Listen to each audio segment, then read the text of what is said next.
Amigos e amigas, damos sequência nesse artigo os assuntos iniciados no artigo 35. Barragem e usina de Paraibuna. A barragem de terra da usina de Paraibuna estava concluída, bem como os túneis de adução das turbinas. O edifício da casa de força e a área de montagem estavam concluídos. A estrutura do vertedor de superfície estava concluída. No meu período de gerenciamento não foram executados serviços na usina de Paraibuna. Barragem de Paraitinga. Os serviços de canteiro industrial para a construção da barragem estavam iniciados. O túnel de desvio do rio Paraitinga estava praticamente escavado. A rocha onde o túnel estava inserido era construída por ignais. A entrada do túnel era constituída por um portal escavado a céu aberto, com diversas bancadas. O túnel em ferradura, com seção de cerca de 100 metros quadrados, estava parcialmente escavado na seção total, em uma extensão de cerca de 200 metros. Para a conclusão do túnel de desvio, foi escavado um túnel de seção reduzida de 2 por 2 metros por 40 metros de extensão. Uma janela, devido à pequena cobertura de rocha existente. Para a continuação da escavação do túnel na seção total, foi montado o escoramento com estrutura de trilhos, que era montado após cada detonação de avanço. A cobertura de rocha nesse trecho de túnel era reduzida e ocorreu um desmoronamento na forma de funil após uma detonação. Imediatamente, o funil assim formado foi cheio com material detonado para restabelecer o equilíbrio da cobertura. Foi necessário injetar argamassa na parte desmoronada e refazer a escavação com pequenos avanços e estrutura de escoramento bem reforçada. Assim foi completada a escavação na seção total. Restava o túnel com seção reduzida, a janela.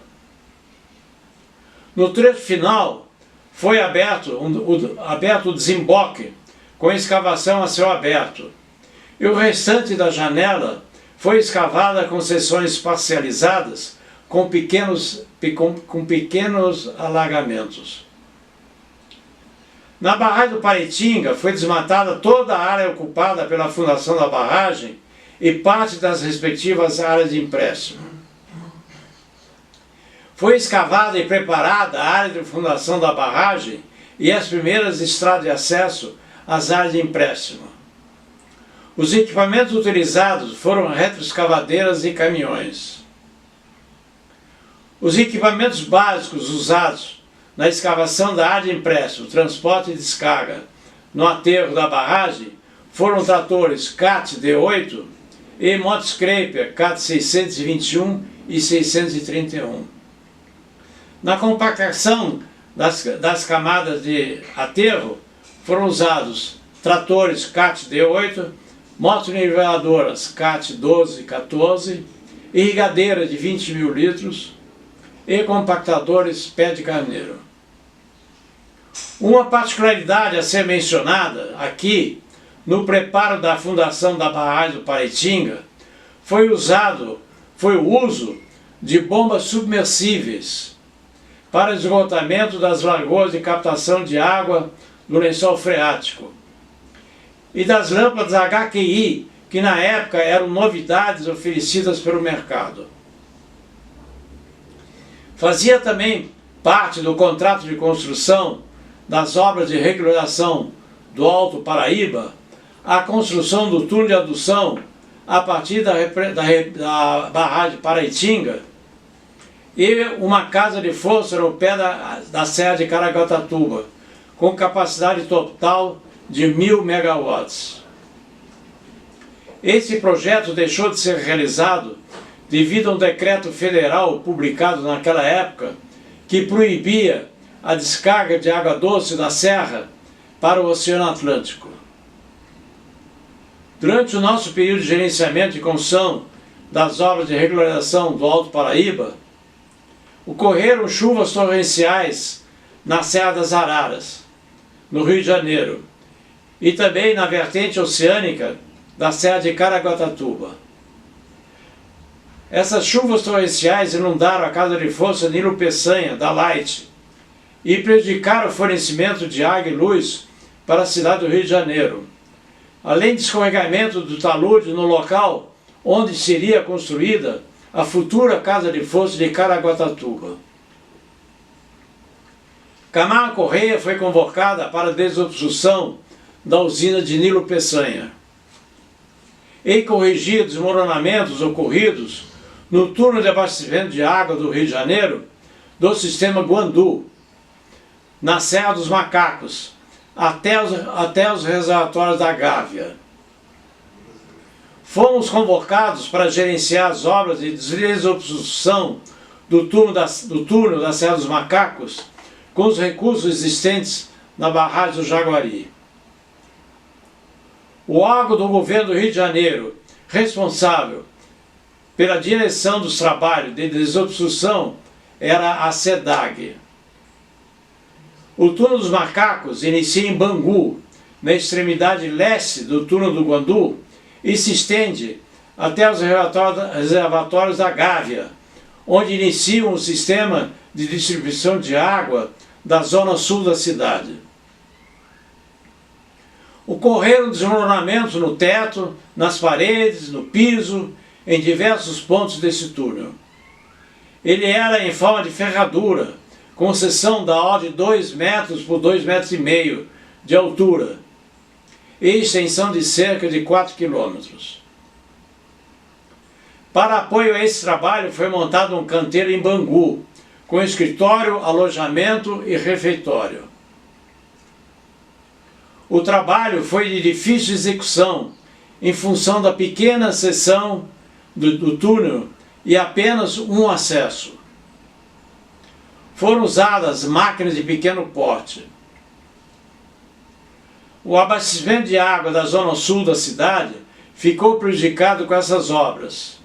Havia grande urgência em se executar e concluir esses serviços. Os serviços foram concluídos exatamente no dia aprazado no contrato.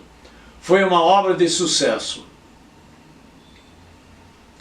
No período em que estávamos ativos na desobstrução do túnel dos Macacos, chamou a nossa atenção a construção da ponte Rio-Niterói. Um dia fomos pessoalmente observar o desenvolvimento daqueles trabalhos, postados no cais da Praça 15 de Novembro, no antigo mercado municipal e estação das barcas de Niterói.